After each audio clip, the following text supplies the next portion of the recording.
hope that we will never find ourselves a victim of or witness to a crime.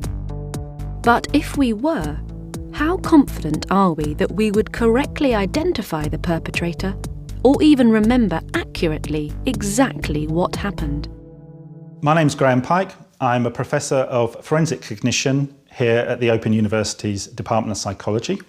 I teach and research in the area of forensic psychology with particular expertise in eyewitness memory. Eyewitness testimony is a particularly problematic area for several reasons. One of those reasons is the outcome of eyewitness testimony can be very important. That if an eyewitness misidentifies someone, then an innocent person can be sent to prison.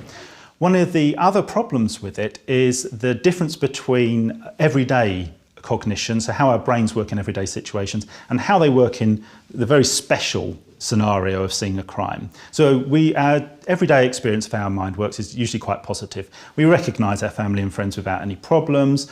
We remember what we're supposed to be doing. Our memories tend to work. It's only remembering quite difficult information we find problematic. But when it comes to a situation where you've seen somebody who's unfamiliar for only a few seconds maybe, in a very stressful situation, in a scenario that's very unfamiliar to you, then we're not so good at being able to recognise that person. In fact, we're particularly bad, and we find it very difficult to remember the events. Even the order that they happened in can be something that we really struggle with.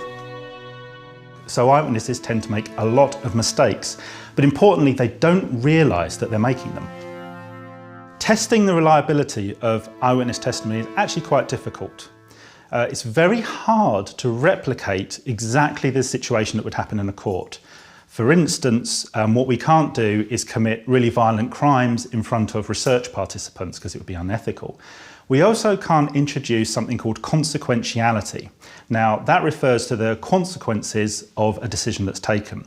So the consequences in a court are really profound. What an eyewitness says can lead to somebody be convicted, to somebody walking free who committed a crime. There's no way really of replicating that in a research setting.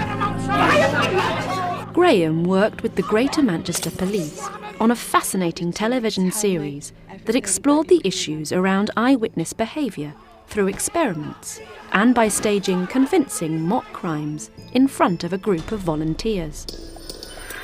The series, called Eyewitness, revealed some intriguing insights into how our memories work and some of the common errors that eyewitnesses can make.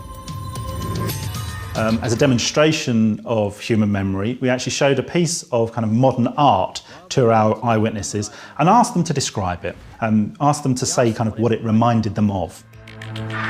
You could say it was fan-like in its shape. If you got like the spokes, it could be like a bicycle wheel.